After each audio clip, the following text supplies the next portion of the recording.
네, 안녕하십니까. 네, 그래도 많이 뵙던 분들이 앞에 계셔서 조금 긴장을 덜하고 이렇게 시작할 것 같습니다. 네, 우선 시작에 앞서서 우리 이제 시작 기도 함께 바치고 시작하도록 하겠습니다. 시작 기도는 주님의 기도 함께 바치겠습니다. 성부와 성자와 성령의 이름으로. 하늘에 계신 우리 아버지의 이름이 거룩히 빛나시며 아버지의 나라가 오시며 아버지의 뜻이 하늘에서와 같이 땅에서도 이루어 주소서. 저희에게 일용할 양식을 주시고 저희에게 잘못한 일을 저희가 용서하오니 저희 죄를 용서하시고 저희를 유혹에 빠지지 않게 하시고 악에서 구하소서. 아멘. 성부와 성자와 성령의 이름으로. 네, 안녕하십니까. 네, 앞서 소개받았던 사무국장을 맡고 있는 옥승만 카를로 신부입니다. 지금 제가 이것에 대해서 조금 소개를 해드릴 이유는 저희가 이제 이번 연도 이제 작년도 12월 29일부터 김대건 신부님 탄생 200주년 희년을 지내고 있습니다. 그래서 우리가 어떻게 하면 희년을 잘 보낼까 하다가 저희 순교자 현양위원회에서는 우리가 천주교 국제교황청인준 국제순례지인 천주교 서울 순례길, 천주교 서울 순례길 내에 있는 김대건 신부님 치명 순교길을 따로 이렇게 특별 코스로 운영을 하고 있습니다. 그 운영을 하면서 김대건 신부님이 과연 어떠한 삶을 사셨을까 라는 궁금증 안에서 열한 묵상을 하고 그러한 자료들을 찾기 시작했던 것이죠. 그러면서 조금 들었던 생각이 어떤 학자는 또 다른 얘기하고 어떤 학자는 다른 이야기하고, 그래서 이거 어떻게 하면 신자들한테 좋은 이야기를 해줄까, 어떻게 하면 신자들이 조금 더 객관적으로 이해할 수 있을까라는 그러한 궁금증이, 그리고 방법을 조금 찾기 시작했습니다. 그래서 어찌 보면 그 중에 가장 객관성이 담보되어 있는 것이 서한이 되지 않을까. 그래서 그러면 서한을 통해서 우리 신자들에게 김대건 신부님의 탄생부터, 그리고 어찌 보면 구제서품 전까지 이 생애를 조금 한번 알려드리는 것이 좋지 않을까라는 생각이 들었습니다. 그래서 이 PPT 보면 보통 다 서한이 나올 거예요. 그래서 여러분들 그냥 너무 글자가 많지 않을까. 네, 죄송합니다. 그 부분에 대해서는 글자가 조금 많습니다. 하지만 여러분들 머릿속으로 그런 김대건 신부님의 탄생부터 그러한 부재소품 전까지의 그러한 생애를 한번 그려보시길 바라겠습니다.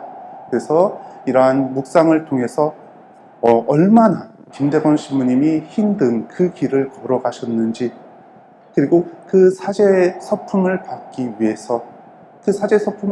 위해서가 다른 게 아닙니다. 하느님의 도구로서 우리 조선 신자들의 성화를 위해서, 그리고 복음화를 위해서 얼마나 그것을 준비하고 그 다음에 그것에 투신했는지 한번 느껴보시길 바라겠습니다. 그런 느끼는 것을 통해서 여러분 역시 그러한 하느님의 도구로서 투신된 삶을 살기를 조금 희망하면서 시작하도록 하겠습니다. 우선 김대건 신부님의 그러한 탄생, 이쁘죠? 네, 저희 순교자 현양위원회에서 달력으로 만든 겁니다. 솔매에서 태어난 것. 네, 우리가 솔매에서 태어났다라고 이야기를 합니다. 이것은 어찌 보면 서한을 통해서 알 수 있는 부분은 아니죠. 그렇지만 그런 교회사적 그런 관점 안에서 우리가 발견할 수 있습니다. 그래서 김대건 안드레아 신부님은 김재준 이냐시오 성인, 바로 여기서 순교하신 분입니다. 1839년에 기에바케 때 순교하신 김재준 이냐시오 성인과 고 우르술라 사이에서 1821년 지금으로부터 약 200년 전에 충청남도 솔매에서 태어나게 됩니다. 솔매라는 것은 소나무 숲, 소나무 그것을 뜻하고 있는데요. 솔매에서 태어나서 신앙생활을 좀 더 자유롭게 하기 위해서 서울 청파를 거쳐서 용인 한덕골, 지금으로 따지자면 골배마실 그쪽으로 이전을 해서 거기서 신앙 활동을 하게 됩니다. 이때 1836년에 모방신부님이 그런 은희공소로 사목 방문을 하게 됩니다. 그 사목 방문을 했을 때 4월 달경에 김대건 신부님을 만나서 세례를 주고 신학생으로 선발되게 됩니다. 이것이 김대건 신부님의 그러한 세례받기 전의 그러한 삶인 것이죠. 이 부분에 대해서는 우리가 그런 많은 자료를 통해서 알 수 있습니다. 그래서 은희공소에서 세례를 받으시고 신학생으로서 선발이 되게 되죠. 우리가 근데 단순하게 신학생으로 선발됐다라고 생각하기보다는 어떤 배경 안에서 신학생으로 선발됐는지 한번 생각해 보시길 바라겠습니다. 모방신부님께서는 조선에 도착하신 다음에 사제 양성을 되게 중요시 여겼습니다. 이것은 불계를 주교님하고 같은 생각을 가지고 있었던 것이죠. 조선인 신학생, 그때 당시에는 방인사제를 양성해야 되겠다라는 생각을 가지고 계셨습니다. 왜냐? 방인사제가 있으면 박해가 일어나도 조선 안에서 신앙생활을 유지할 수 있겠구나라는 생각을 하게 됐습니다. 그래서 여기 모방신부님 서한에 보면 훌륭한 방인사제들이 된다면 박해 때 신앙을 지킬 수 있을 것입니다. 박해가 일어나도 방인사제가 있으면 신앙을 지킬 수 있을 것입니다. 그래서 많은 조선인들이 신앙 사제 양성이 되기를 원하고 계셨던 것이죠. 그래서 모방신부님은 도착해서 2명의 신학생을 선발하게 됩니다. 우리가 알고 있는 것처럼 최양업 신부님 그리고 최방제 프란치스코였던 것이죠. 이것은 정화상 바로와 남이상 세바스티아노 추천을 받아서 신학생으로 선발되게 됩니다. 그래서 1836년 4월에 모방신부님 서한에 보면 교우들은 제가 약간의 소녀들을 공부시키고자 하는 것을 알고 2 사람을 보냈습니다. 벌써 한 달이 됐는데 그들은 서양말 책을 읽기 시작했습니다. 신학생으로서 모방신부님께서 모방신부님 댁에서 라틴어를 가르치기 시작했던 것이죠. 왜냐? 신학 공부를 시키기 위해서. 그래서 2월 달에 최양업 토마스, 지금으로 우리는 그냥 편하게 얘기를 할게요. 최양업 토마스 신부님, 그리고 3월 달에는 최방제 프란치스코가 신학생으로 선발되게 됩니다. 하지만 2명 가지고 너무 아깝잖아요. 이번에 어떤 기회가 다시 올 수 있을지도 모르는데요. 그래서 모방신부님은 더 신학생을 선발하게 됩니다. 그래서 1836년 12월 모방신부님 서한에 보면 조선 소년 2명을 보내겠다고 약속했습니다. 그런데 앞으로 또 기회가 없을까 걱정돼서 비록 저하고 4개월에서 5개월밖에 되진 않았지만 3번째 소년을 추가로 같이 보내기로 했습니다. 그 3번째 소년이 바로 김대건 신부님이었던 것이죠. 그래서 다음 기회가 언제 올지 모르기 때문에 김대건 신부님을 유학을 보내게 됩니다. 그래서 모방신부님 거쳐 지금으로 따지자면 서울 후동입니다. 지금으로 주교동이죠. 그 모방신부님 거쳐서 후보 신학생, 정확하게 얘기해서 신학생으로 삶이 아니라 후보 신학생입니다. 후보 신학생으로서의 삶을 시작했던 것이죠. 그들의 성명을 도착순으로 소개하면 지난 2월 6일에 최 토마스, 3월에 최 프란치스코, 7월 11일에 깁 안드레아가 도착하였습니다. 그들의 부모는 조선에서 가장 뛰어난 교우들입니다. 라는 그러한 서한을 보내면서 그러한 이제 3명의 신학생을 선발했다라고 이야기를 하죠. 그래서 모방신부님 거처에서 머무르면서 라틴어를 공부하게 됩니다. 그리고 12월, 그때 당시 정확하게 얘기해서 12월 2일입니다. 네, 왜냐면 서한이 3일날 적혀졌으니까 2일이죠. 그래서 2일날 신학생으로서의 서약을 하게 됩니다. 제가 이 서약문을 조금 한 거는 이것을 한번 생각해 보십시오. 첫 번째는 나와 성부와 성자와 성령의 이름으로 비나이다. 나와 조선 포교지의 후계자들에게 순명과 복종을 서약합니까? 약속합니다. 나와 조선 포교지의 나의 후계자들인 장상에게 신청하여 허락을 받지 않고서는 다른 해에 들어가지 않을 것을, 또는 장상이 지적한 장소 외에는 다른 장소로 가지 않을 것을 약속합니까? 약속합니다. 어찌 보면 신학생으로서의 서약을 죽음으로써 지켰던 모습을 보여주셨던 것이죠. 그래서 이 모습을 보면서 저 역시 내가 신학생으로서의 서약, 그것을 다시 한번 기억하게 됩니다. 신학생 서약을 하고 이제 김대건 신부님께서는 마카오로 출발하게 됩니다. 그래서 1836년 12월 3일 신학생 서약을 하고 난 뒤에 마카오의 긴 여정을 시작합니다. 하지만 출발 날짜에 대해서 분분합니다. 12월 3일이냐, 어떤 사람들은 12월 14일이다. 그리고 유학 장소, 원래 요동으로 보낼까, 요동에 신학교를 세울까, 아니면 페낭으로 보낼까, 마카오로 신학교를 만들까, 그리고 마카오로 가는 도중에 동행 인원이 8명이냐, 9명에서 10명이냐, 그리고 마카오로 가는데 변문에 사스탕 신부님 집이라고 하는데 과연 집이냐, 그런 문제들이 있습니다. 그래서 이것을 조금 서한을 통해서 제가 조금 설명해 드리도록 하겠습니다. 우선 출발 날짜에 관한 문제가 있습니다. 조선 신학생 유학 출발 날짜는 정확하게 언급되어 있지는 않습니다. 모방 신부님 서한에 신학생 서약 전에 이미 출발 준비를 마친 것으로 되어 있습니다. 그래서 많은 학자들이 12월 3일 날 출발한 것으로 추정하고 있는 것이죠. 하지만 사스탕 신부님 서한에 보면 서울에서 변문까지의 길이가 120리 외라고 이야기를 합니다. 지금으로부터 480km. 그래서 사스탕 신부님 서한에 정확하게 약 14일 걸렸다라고 언급되어 있습니다. 그래서 신학생들이 12월 18일 날 도착하는 것을 보면 10일에서 14일까지 출발한 것은 아닐까라는 그런 사람들도 있습니다.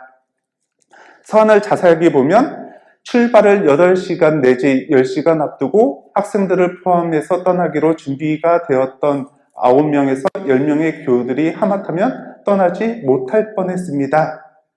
즉 이것을 보면 마카오의 유학 준비를 다 한 다음에 신학생 서약을 하고 바로 출발을 시킨 것은 아닐까라고 되어 있습니다. 하지만 저 사스탕 신부님 아까 얘기했던 것처럼 14일 걸은 뒤끝에 서울에 도착했습니다. 이것이 변문에서 1월 1일 날 출발했는데 14일 걸어서 15일 날 조선에 도착했습니다 라고 이야기를 했던 것이죠. 그래서 사스탕 신부님께서는 변문에서 서울까지 14일이 걸렸다라고 이야기를 합니다. 네, 그래서 우리가 여기서 볼 수 있는 것은 두 가지 3일에 출발했다. 10일에서 14일 정도에 출발했다. 근데 그거에 따르는 그런 근거들이 다 있습니다. 그래서 그런 것은 여러분들이 조금 판단을 하셨으면 좋겠습니다. 왜냐, 명확하게 나와 있지 않기 때문에 이것에 대해서는 그냥 대부분 학자들은 3일에 출발하였다라고 이야기를 합니다. 그래서 그런 것을 감안해서 한번 이해해 주시길 바라겠습니다. 그리고 아까 모방신부님 서한에 보면 동행 인원이 9명에서 10명이라고 이야기가 됐습니다. 그거 혹시 기억하시죠? 네. 근데 사스탕 신부님은 서안에 8명이 도착했다라고 이야기를 합니다. 그래서 사스탕 신부님 서안에 보면 어제 29일에 여항덕, 우리로 따지자면 유방제 파치피코 신부와 3명의 조선인 후보 신학생, 그리고 4명의 조선인 신자가 도착했습니다 라고 이야기를 합니다. 여기서 우리로 따지자면 유방제 신부님은 조선에서 선교를 하지 못하고 일상의 이유 때문에 빠지게 되었던 것이죠. 그 빠지면서 동시에 3명의 신학생들을 파견을 보냈던 것입니다. 여기서 4명의 조선인 신자가 등장하는데 이 4명의 신자는 정화상 바오로, 조신철 가롤로, 이강렬 요한, 이렇게 이야기가 되고 있습니다. 이것은 한국천주교회사, 달래 한국천주교회사에 이렇게 나와 있는데, 그러면 한 명은 누구일까라고 하는데 많은 학자들은 그냥 현성문 가룰로가 아닐까라고 이야기를 합니다. 하지만 이것에 대한 정확한 근거는 없기 때문에 어찌 보면 추정하는 것으로 될 수 있습니다. 근데 그것이 맞지 않을까 저는 개인적으로 생각하고 있습니다. 그래서 조선인 신학생들은 12월 3일에서 아니면 12월 10일에서 14일 동안에 그러한 기간을 두고 조선을 출발해서 변문으로 향하게 됩니다. 이 인원은 8명이고요. 조선인 신학생 3명과 그리고 유방제 신부님, 그리고 우리 조선인 신자 4명, 이렇게 출발하였다라고 볼 수 있습니다. 그렇지만 우리가 유학 장소에 대해서 마카오에 유학했다라고 결론적으로는 알고 있습니다. 하지만 모방 신부님이 마카오로 보낼 때 어디서 공부할지 정확하게 결정이 되지 않았습니다. 부리게 주교님과 모방 신부님은 요동 지역에 신학교를 설립해서 운영하기를 원하고 계셨습니다. 그리고 사스탕 신부님께서는 신학생들을 페낭으로 보낼 것이다 라고 생각하고 있었던 것이죠. 하지만 마카오 극동 대표부에서는 페낭 신학교에 보내는 것을 반대하고 그 극동 대표부 마카오에서 조선 신학교를 설립해서 운영하는 것을 권고했습니다. 모방 신부님은 신학교생들을 보낼 때 이러한 방법, 그리고 그러한 이제 교과 과정, 그걸 모든 것을 마카오 대표부에서 결정할 것이다, 그렇게 생각하고 보내셨던 것이죠. 그래서 요동신학교를 설립하는 데 있어서 그런 장점과 단점들이 있었습니다. 장점은 조선과 가까워서 신학생에게 있어서 덜 부담이 됐던 것이죠. 그리고 마카오와 조선의 중간 지점이었습니다. 그래서 선교에 도움이 될 것이다, 그런 이야기를 했던 것이죠. 하지만 단점은 중국말을 꼭 배워야 되는 것입니다. 그렇기 때문에 라틴어를 배우는데 좀 더뎌지지 않을까. 그리고 만약에 이것이 신학교가 있다라는 것을 발각되면 조선의 박해가 심해지지 않을까. 그리고 요동 지역에 그러한 박해가 발생되지 않을까라는 염려를 가지고 있었습니다. 그래서 여기서는 제가 잘못 적었는데 여기 모방 신부님 서한입니다. 모방 신부님 서한에 보면 요동의 신학교를 세우는 것도 적절치 않다. 여기 보면 빨간 글씨로 보면 라틴어 공부가 더 어렵고 힘들게 돼서 그 속도가 늦춰질 것이다. 그리고 조선집은 조선인 포교지를 위험에 처하게 될 것이다. 이것이 발각이 되면 조선에 박해가 일어날 것이다 라는 것입니다. 그리고 요동 포교지도 위험을 처하게 될 것이다. 바로 이 부분을 이야기했던 것이죠. 이게 바로 모방 신부님의 서한에 나온 겁니다. 제가 이걸 오타를 해가지고 죄송합니다. 그러면 페낭신학교를 어떨까? 페낭신학교는 파리 외방정교에서 설립한 신학교입니다. 그래서 아시아 지역에 박해가 많잖아요. 그래서 그 박해의 신학교를 세울 수 없기 때문에 이 박해지의 신학생들을 양성하기 위해서 따로 이렇게 모집한 신학교였습니다. 그래서 1655년에 태국의 아유라타 지역에 설립되었으나 박해 등으로 인해서 1808년도에 페낭 지역에 정착했던 것이죠. 그래서 조선, 중국, 일본, 태국, 베트남 그러한 등의 신학생들을 보내서 교육을 시켰습니다. 조선에서는 처음 보내는 것은 1855년에 이만돌, 그 외 1명을 보내게 되었던 것입니다. 총 보낸 숫자는 24명입니다. 그렇다면 왜 김대건 신부님을 그쪽에 가지 않았을까? 왜냐하면 그때 당시에 페낭신학교에 문제점이 있었습니다. 제가 예전에 페낭신학교를 한번 방문한 적이 있습니다. 그때 그 몬시뉴르께서도 직접적으로 언급했습니다. 중국인들의 파벌, 즉 텃세 문제가 있었던 것이죠. 그래서 거듭 학교 안에 부패 정신 같은 것이 유행하고 있습니다. 그것은 파벌과 교만과 비판 정신입니다. 이것은 바랭탕 신부님 서한인데요. 이 바랭탕 신부님은 마카오 대표부의 부대표였습니다. 그래서 사스탕 신부님께서는 아까 얘기했던 것처럼 서한을 통해서 저는 신부님께서 그들을 플로피낭, 페낭에 보낼 거라고 생각합니다. 즉 사스탕 신부님은 이들을 페낭으로 보낼 것으로 생각했지만 대표부, 마카오 대표부 입장 안에서는 페낭 안에 문제점이 크기 때문에 그쪽 보내는 것이 마땅치 않다. 그리고 또 하나가 마카오에서 페낭까지 가는데 8개월 정도 걸립니다.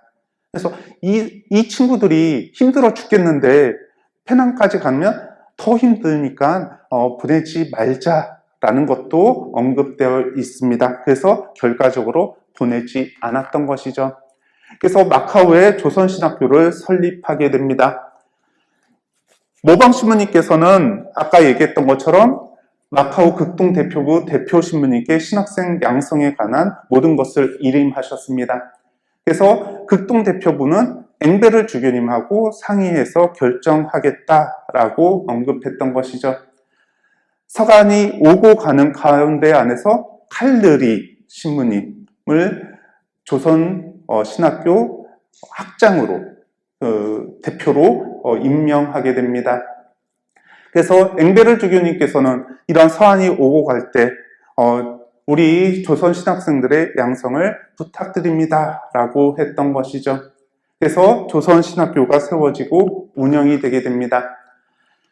여기서 보면 모방 신부님은 신부님께서 그 소년들을 교육하는 방법을 정하시기를 바라시는데 저는 이렇게 얘기하고 또 뒤에 보면 앵베르 주교가 칼르리 신부에 대한 그의 의사를 우리에게 알려올 때까지 칼르리 신부는 조선 학생들을 가르칠 것입니다 라고 언급이 되어 있던 것이죠. 즉 칼르리 신부님이 조선신학교 그것을 담당하는 신부로 임명되었다라고 이야기를 합니다. 이미 신부님께 가 있는 청년들을 잘 돌봐 주시기를 부탁드립니다 라고 이야기를 하면서 어찌 보면 앵베르 주교님이 그 분한테 맡겼던 것이죠. 그런 마카오 대표부에게 그러한 양성을 맡겼던 것입니다. 그래서 앵베르 주교님은 대표 신부님이 느그레 주아 신부님, 이름이 조금 어렵습니다. 그래서 신학생 교육을 맡기게 됩니다. 이 신부님께서는 마카오 대표부 대표 신부님입니다. 그래서 이 신부님께서는 조선신학교 초대 교장을 칼레리 신부님으로 임명을 하게 됩니다. 그렇지만 여기 서한에 보면 바랑탱 신부님이 등장하잖아요. 부대표부. 왜냐하면 이 대표 신부님께서 몸이 조금 안 좋으셔서 요양차 없었기 때문에 그것을 위임받아서 바랑탱 신부님께서 그런 결정들을 하셨던 것이죠. 그래서 우리는 여기서 알 수 있는 것처럼 김대건 신부님과 최양업 신부님 그리고 최방재 프란치스코는 어찌 보면 마카오의 신학교로 이동을 하게 됩니다. 마카오 대표부로 이동하게 되는 것이죠. 그렇다면 그 일련의 과정은 과연 어떠했을까요? 우선 변문에 도착하는데 많은 사람들이 이 변문을 사스탕 신부님 댁이라고 알고 있습니다. 하지만 정확한 의미는 아니다라고 말할 수 있는 것이죠. 왜냐하면 1836년 9월에 사스탕 신부님께서는 모방 신부님의 조선 입국에 대한 연락을 받고 12월 9일 날 어디에 있었냐? 산동지방에 있었습니다. 산동지방에서 변문으로 그때 출발을 했던 것이죠. 그래서 12월 25일 날 조선 신학생들을 변문으로 안내할 안내자 2명을 데리고 그런 변문에 도착하게 됩니다. 12월 25일 날 변문에 도착했어요. 근데 사스탕 신부님 댁이 있었을까요? 없었습니다. 네. 그래서 신부님께서 거처했던 장소다라고 말할 수가 있는 것이죠. 그래서 변문은 사스탕 신부님 집이 아니라 거기 이슬람교 신자 집이었습니다. 그래서 어찌 보면 잠시 머무는 거처 혹은 숙박업을 하는 장소라고 말할 수 있는 것이죠. 그래서 12월 29일 날 조선 신학생과 유방재 신부님 그리고 4명의 회장이라고 불리는 조선 신자들이 변문에 도착합니다. 그래서 3일간의 휴식을 취한 다음에요. 사스탕 신부님께서는 조선으로 출발하시고 조선 신학생들은 안내자들과 함께 마카오로 이동하게 됩니다. 이동 방법에 대해서는 사스탕 신부님은 회로로 안내하겠습니다. 그렇지만 안내자들에 따라서 육로로도 안내할 수 있습니다. 라고 이야기를 했습니다. 하지만 실질적으로는 육로로 이동하게 되었던 것이죠.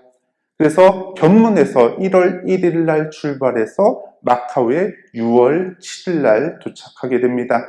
이러한 사항을 조금 서한을 통해서 알아보도록 하겠습니다.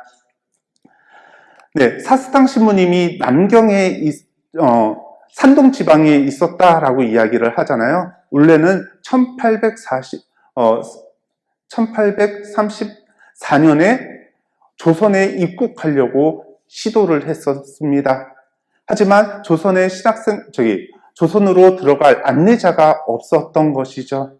그래서 실패했을 때 산동 교구장이 산동을 지역하고 있는 남경 교구장님께서 마카오로 가든지 아니면 이런 산동 지방에 남아서 지역 선교를 해라 라고 이야기를 했던 것이죠. 그래서 이런 공고를 받아들여서 산동 지방에 남게 됩니다. 왜냐? 조선하고 가까워서 언제든지 들어갈 수 있기 때문에. 그래서 그동안 저는 남경 교구장님의 그런 지시를 받고 아주 기쁜 마음으로 산동으로 총대리 신부님과 함께 성직을 수행하기 위해 내려왔습니다. 라고 말씀을 하셨습니다. 그리고 음력으로 11월 21일, 양력으로 12월 28일, 9일입니다. 조선 신자들이 저를 변문으로 찾아와 조선에 입국시키려고 할 것입니다. 이러한 서한을 받고 36년 10월 26일 이 서한에 적힌 대로 9월 달에 이러한 연락을 받았던 것이죠. 그래서 준비를 해서 11월 달에 출발하게 됩니다. 11월 9일 날 산동 지방에서 출발해서 12월 13일 이곳에 도착하였습니다. 라고 이야기를 했던 것이죠. 그래서 정확하게 사스탕 신부님은 이러한 이야기를 하셨습니다. 저는 12월 19일 날 양을 떠나 성탄 대축일이 되는 12월 25일이라는 의미 있는 날에 조선의 관문, 즉 변문이죠. 도착하였습니다. 그 마을에서는 제법 편한 곳을 숙소로 정하였는데 이슬람교 신자인 주인은 저와 저의 일행이 돼지고기도 먹고 술도 마시고 그러는 것을 보고 기피해야 되는 사람으로 여기고 그 다음에 저를 거들떠 보지도 않았습니다. 라고 언급되어 있습니다. 즉 사스탕 신부님은 산동에서 그런 변문으로 이동하셔서 거기서 신학생들을 맞이할 준비를 하고 계셨던 것이죠. 그래서 신학생들이 도착하게 됩니다. 어제 12월 29일에 파치 피코 신부와 3명의 후보 신학생과 4명의 신자가 도착했습니다. 그래서 저희는 내일이나 모레 이곳에서 출발해요. 조선 입국을 시도해 보려고 합니다. 라고 이야기를 했던 것이죠. 그래서 천주님께서 허락하시면 오늘 밤에 닭이 울기 전에 관문을 통과하여 마치 1827년 1월 1일 이게 바로 사스탕 신부님이 부모님을 떠나서 이제 선교를 시작했던 나이이죠. 집을 떠난 것처럼 10년이 지나간 1837년 1월 1일에 조선에 들어갈 것입니다. 네. 그래서 그곳에 나오는 일이 없기를 바랍니다. 그곳에서 뼈를 묻겠습니다. 라고 이야기를 했던 것이죠. 그래서 거꾸로 사스탕 신부님은 조선 옷을 입고 그 다음에 신학생들은 중국 옷을 입고 서로 헤어진 것입니다. 그래서 1월 1일 날 우리 신학생들은 마카오로 이동하게 되고 그 다음에 사스탕 신부님은 조선으로 입국하게 되었던 것이죠. 그래서 아까 얘기했던 것처럼 사스탕 신부님은 안내자 2명을 교육을 시켰던 것이죠. 해로로 안내할 수 있도록. 하지만 그런 파발꾼들을 그 안내자들이 그런 해로로 전 못 가겠습니다 라고 했을 때 육로로 보내겠습니다. 그러니까 해로, 육로 다 열어놓고 가장 베스트는 해로다라는 생각을 가지고 있었던 것이죠. 하지만 정확하게 최방제 프란치스코가 죽었을 때, 선종하셨을 때 카를리 신부님 서한에 보면 이러한 이야기가 있습니다. 우리의 이 용감한 소녀는 8개월 동안 요동과 만주와 중국을 걸어서 횡단한 끝에 마카오에 도착했습니다. 즉 카를리 신부님, 조선의 신학교 교장이죠. 그 교장 신부님께서는 이 3명의 신학생들이 요동과 만주와 그리고 중국 그것을 횡단하면서 걸어서 마카오에 들어왔다라는 것을 알고 있었던 것이죠. 즉 그래서 우리는 이것을 보면서 걸어서 해로로 온 것이 아니라 육로로 걸어서 가로질러서 오셨구나, 마카오에 도착했구나 라는 것을 알 수 있습니다. 그래서 정리하자면 이 내용을 정리하자면 1836년 9월 사스탕 신부님은 모방 신부님의 조선 입국에 대한 연락을 받고 12월 9일 날 산동에서 변문으로 출발하십니다. 그리고 12월 25일 날 변문에 도착하시고 29일 날 혹은 28일 날 조선 신학생과 신부, 유방제 신부님 그리고 4명의 조선 신자들을 맞이하게 되죠. 그리고 3일간의 휴식을 취한 다음에 각자 흩어지게 됩니다. 그래서 이동 방법은 해로로 간 것이 아니라 육로로, 그래서 약 6개월 정도 소요되었고요. 그래서 1월 1일에서 변문에서 출발해서 6월 7일 마카오에 도착하게 된 것입니다. 이 과정을 조금 이제 이해하셨죠? 네, 서한을 통해서 조금 이해할 수 있으니까 김대원 신부님께서 이런 식으로 조선에서 출발해서 변문을 거쳐서 마카오에 가셨구나 라는 것을 조금 이제 머리로 조금 이해할 수 있을 것입니다.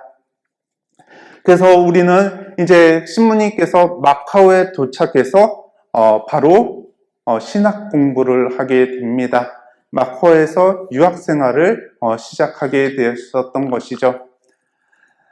아까 얘기했던 것처럼 초대 조선신학교 교장으로 카를리 신부님을 임명하게 됩니다.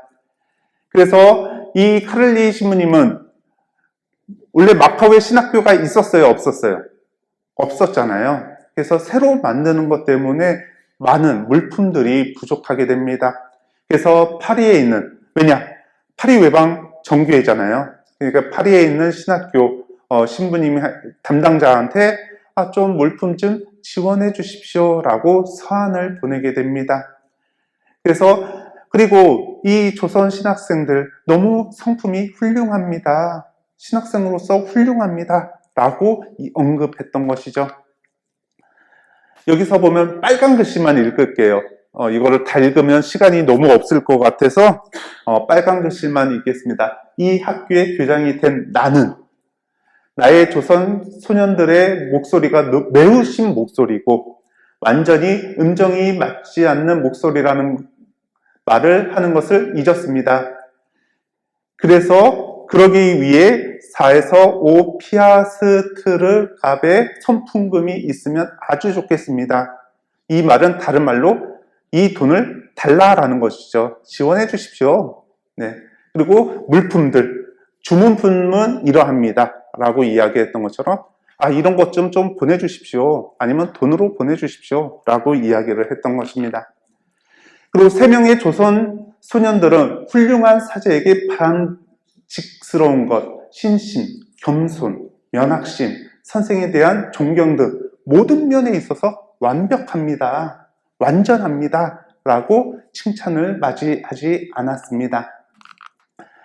그래서 12월 26일 에서 조선 신학생들이 훌륭하다라고 이야기를 했던 것이죠. 하지만 그들이 처음에 맞이했던 것은 공부이기 하지만 그 중에 가장 아픈 것은 최방제 프란치스코가 선종했던 것이죠.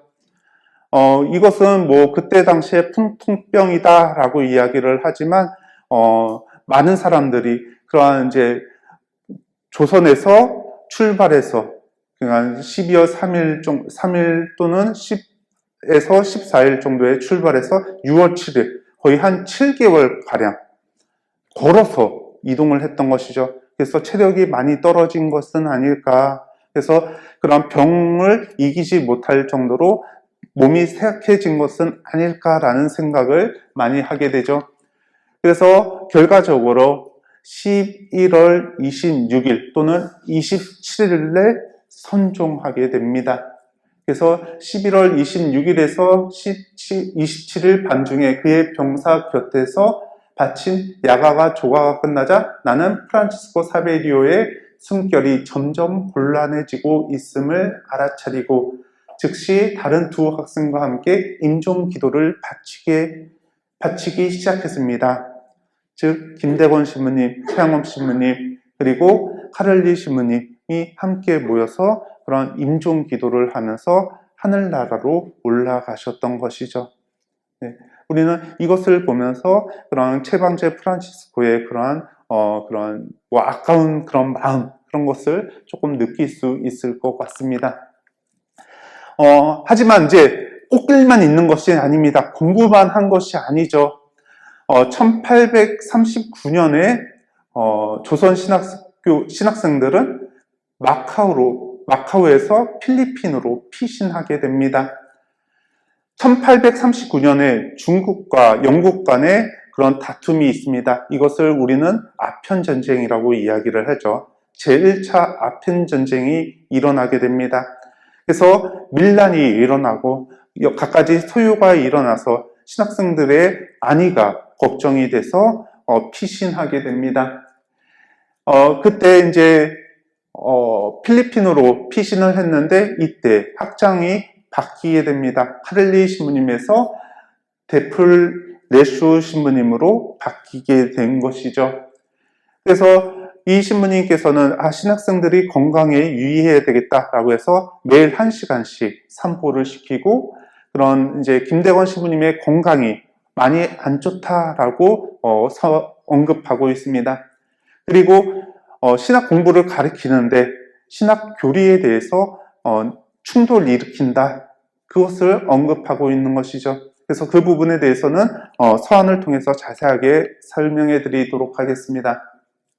아평 거래로 광동과 마포에서 일어난 소요로 인한 두려움으로 4월 19일 아침에 마닐라에 도착하였습니다.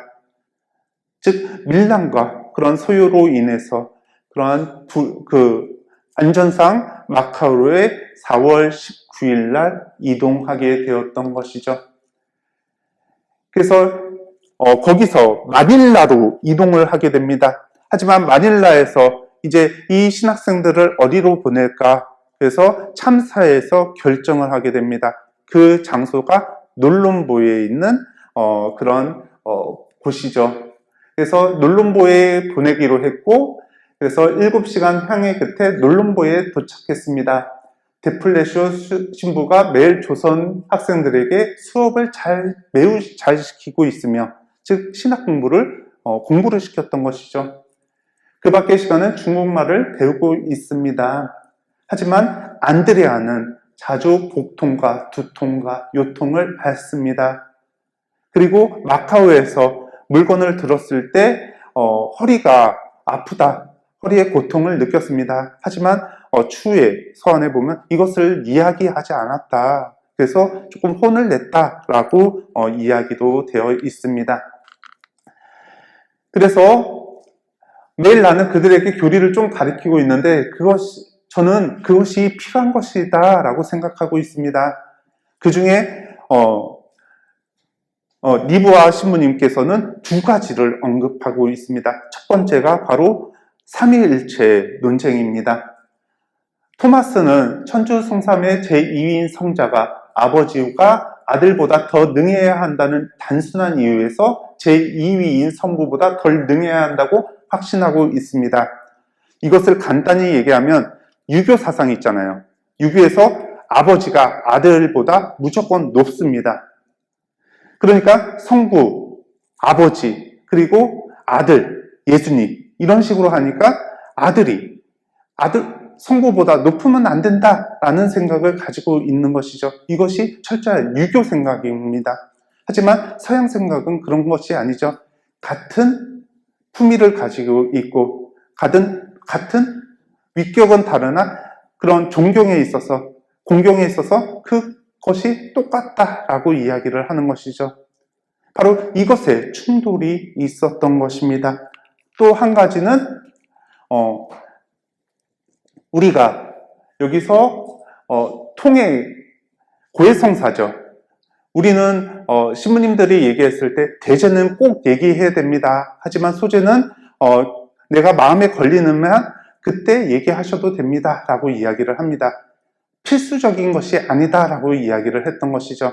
하지만 그런 김대건 신부님과 최영호 신부님은 그것마저도 필수적이다 라는 것을 생각하고 있었던 것입니다.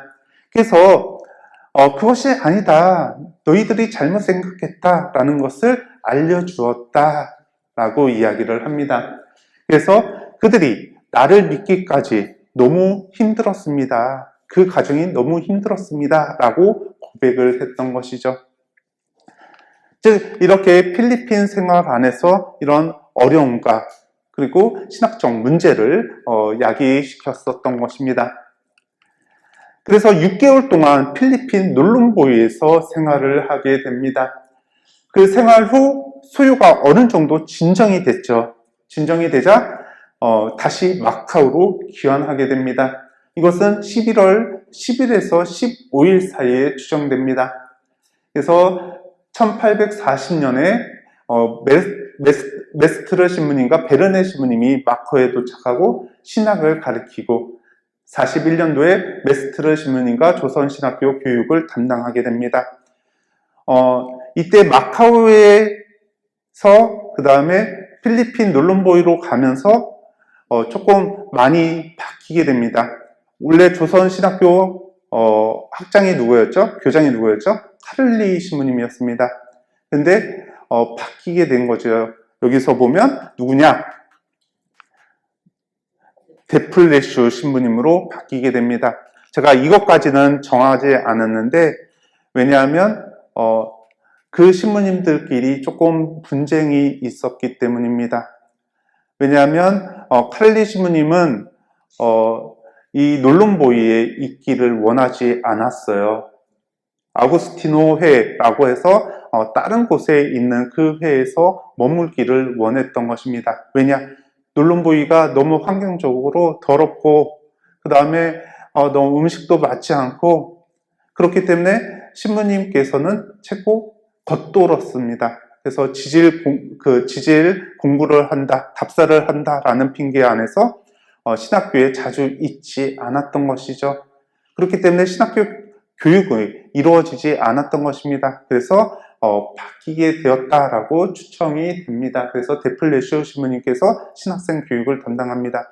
뭐 이것까지 제가 서한을 집어넣기 힘들어서 이렇게 그 부분은 조금 덜어냈습니다. 그래서 여러분들의 조금 이해에 그것도 서한에 남아있다라는 것을 좀 알아두시면 좋을 것 같습니다. 그래서 마카오로 가는데 여기서 제가 왜 그 얘기를 했냐? 이 리브화 신부님께서 이 서한을 합니다. 우리는 마카오로 가는 나파에오로 11월 10일에서 15일 사이를 떠납니다. 이거 누구한테 보냈을까요? 칼리 신부님한테 보낸 겁니다. 왜냐?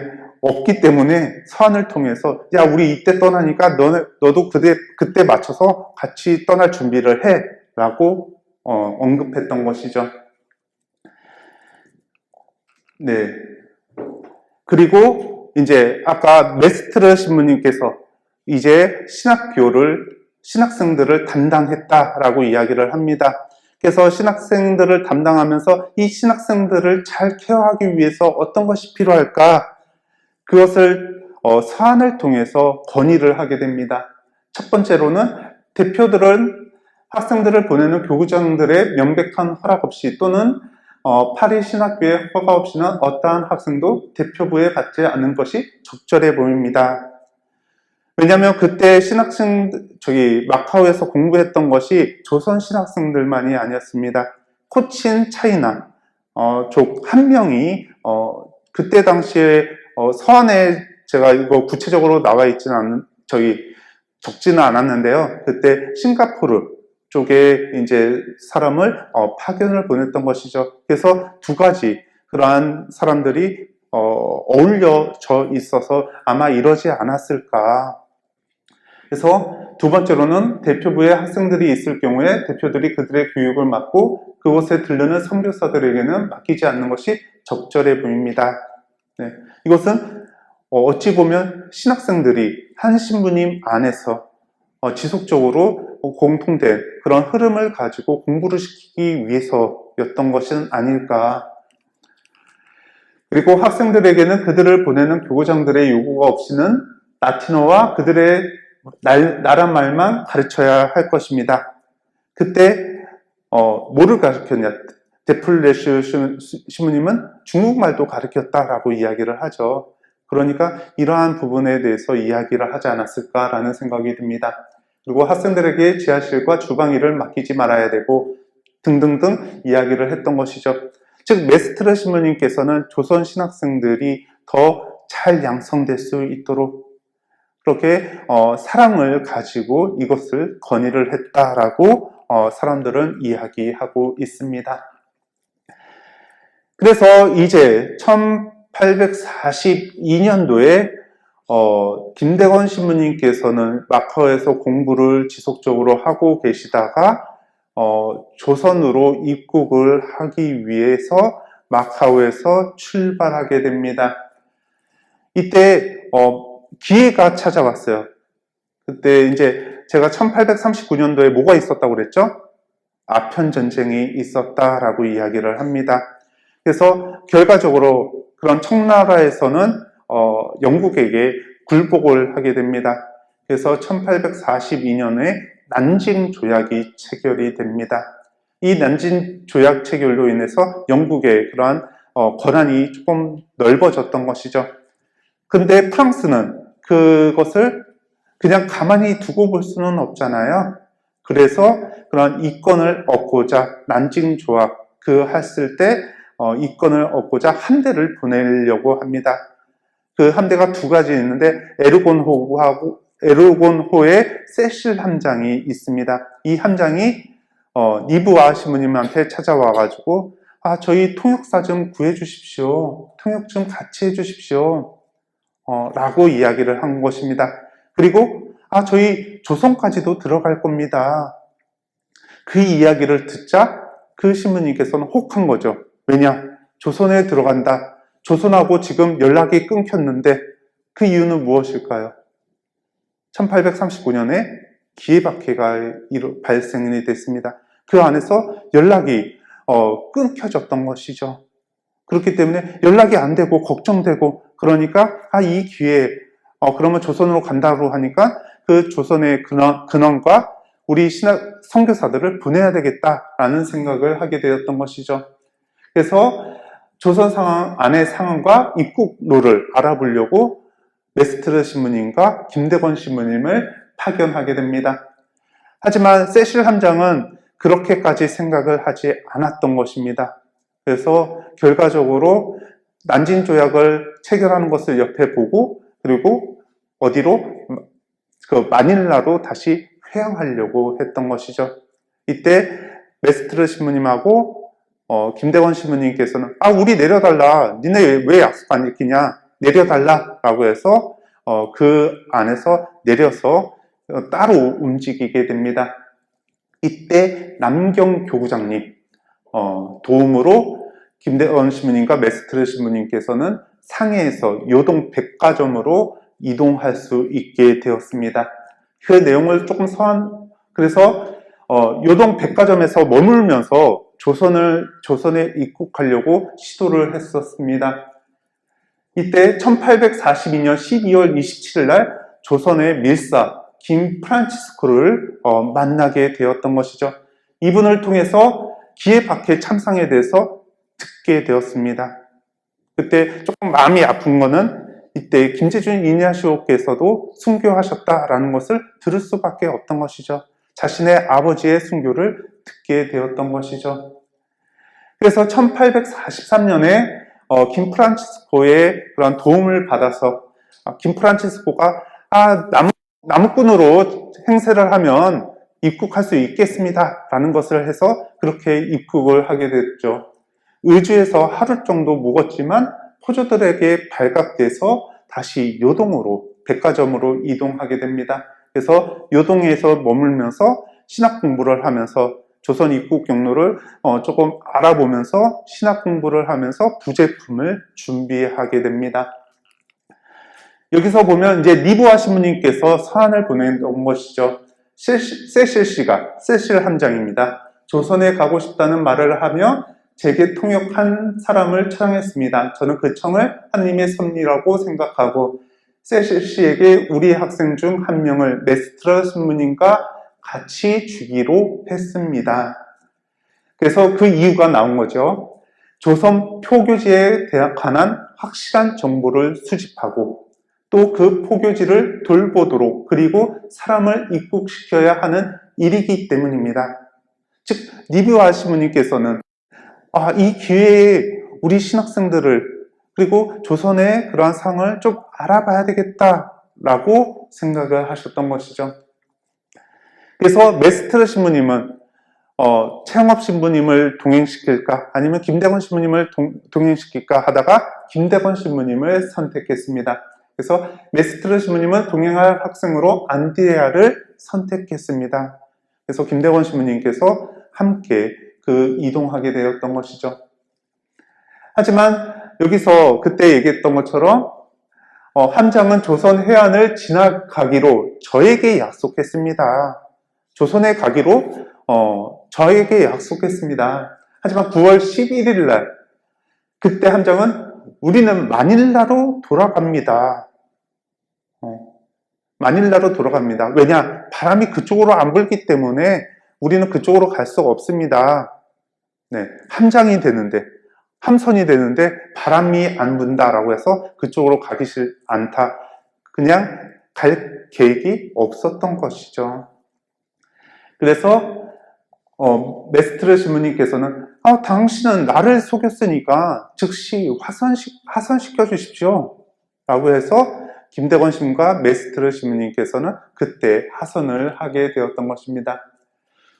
우리는 배시 주교님, 이때 남경 교구장님입니다. 이분이 남경 교구장입니다.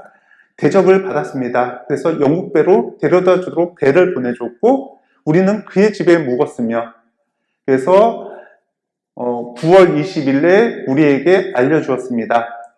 그래서 10월 4일이나 5일에 출발할 것을, 즉 요동으로 출발할 것을 알려주었습니다. 그래서 상해에서 요동으로 출발하게 되었던 것이죠. 마침내 1842년 12월 하느님의 섭리는 북경으로 가는 도중 안드레아로 하여금 변문에서 얼마 떨어지지 않는 곳에서 우리 사랑하는 순교자들의 편지를 지니고 가는 김 프란치스코를 기적적으로 알아보게 하셨습니다. 즉 변문 근처에서 김대건 신부님께서 김 프란치스코를 알아보고 그와 조우를 했던 것이죠. 그래서 그러한 순교자들의 모습을 참상을 담긴 그러한 서한을 받아볼 수 있었던 것입니다. 이것은 1843년 2월에 페레올 주교님 서한에 언급된 내용입니다. 네, 그래서 제가 왜 여기서 이제 마무리를 지었냐라고 한다면 김대건 신부님께서 이제 마지막으로 그렇게 김 프란치스코하고 만나서 그 다음에 그런 나무꾼 행세를 하면서 의주로 입국을 했는데 거기서 하루 동안에 그러한 포조들한테 걸려서 도망가서 다시 요동으로 이동을 하게 되죠. 그 이후에는 부재서품 받기 전까지 그러한 계속 입국 시도를 하다가 그리고 거기서 이제 부재서품을 받게 된 것이죠. 제가 준비한 것은 여기까지입니다. 부재서품 받기 전. 그래서 그 부재서품 받고 사제서품 받고 사제로서 어떠한 삶을 살았냐, 이것은 다음 그 조항건 신부님께서 해줄 내용입니다. 제가 여기서 조금 말을 빨리 하면서 끝난 게, 여러분들 지금 제가 여태까지 얘기했던 거 머리로 조금 기억하고 있죠. 그리고 어느 정도 기억하고 있죠. 이것을 조금 지도를 보면서 영상으로 조금 볼 수 있도록 하겠습니다. 적으로 알 수 있는 것은 서한에 그렇게 나와 있다라는 겁니다. 그래서 여러분들이 그러한 이제 생각했던 것, 그리고 그러한 이제 김대건 신부님의 생애, 그런 것들을 서한을 통해서 정말로 그러셨구나, 그것을 조금 느껴보시면 좋을 것 같습니다. 그리고 단 한 가지, 이 과정이 쉽지만은 않을 것이었을 겁니다. 저 같은 경우는 신학교에서 그냥 주구장창 그 신학교 그 공간 안에서 외부의 어떠한 환경에 그러한 박해 없이 그리고 어려움 없이 정말로 공부만 하면 되는 거였습니다. 하지만 김대건 신부님은 어땠을까요? 신학교 가기 위해서 정말로 6개월 동안 6개월에서 7개월 동안 걸어 다니고, 그리고 같이 갔던 신학생 중에 한 명은 선종하고, 그리고 기껏 이제 공부 좀 하자라고 했는데 소요로 인해서 피신 가고, 다시 되돌아왔다가 조선에 입국하기 위해서 사기도 당하고 여러 가지 어려움과 힘든 상황을 겪으셨을 겁니다. 그 안에서도 굳건히 변하지 않는 것, 사제서품을 받아서 조선의 복음화를 위해서, 조선의 신자들을 위해서 다시 되돌아가야 되겠다, 그 마음, 그것은 정말로 김대건 신부님이 지니셨던 그러한 마음이었을 겁니다. 그래서 오늘 예수 성심 대축일을 지내면서 예수님의 마음 생각하면서 이러한 마음 역시 김대건 신부님도 가지고 계셨을지는 않았을까. 그래서 신자들을 사랑하는 마음, 하느님을 사랑하는 마음 안에서 그러한 힘든 길을 걸어가지 않았을까라는 것을 한번 묵상해 보시길 바라겠습니다. 그리고 이러한 묵상을 통해서 여러분 역시 그러한 김대건 신부님의 삶, 그리고 그러한 마음을 지니고 살아가셨으면 좋겠습니다. 네, 부족한 강의지만 잘 들어주셔서 감사드리겠고요. 더 궁금한 거나 그런 거 있으시면 다음 신부님한테 물어보셔도 되고요. 정 궁금하시면 저희 순교자 현양위원회 저희 메일이나 그런 걸로 연락 주셔서 물어보시면 좋을 것 같습니다. 다음 오는 신부님 같은 경우는 또 저희 교회사 연구소 소장 신부님이니까 다음 신부님한테도 여쭤보셔도 좋을 것 같습니다. 네, 지금 약 1시간 동안 제가 이제 앞에서 떠들었는데 긴 시간 잘 들어주셔서 다시 한번 감사드리겠습니다. 네, 마침 기도로 영광송으로 마치도록 하겠습니다. 영광이 성부와 성자와 성령께, 성부와 성자와 성령의 이름으로 아멘. 네, 수고하셨습니다.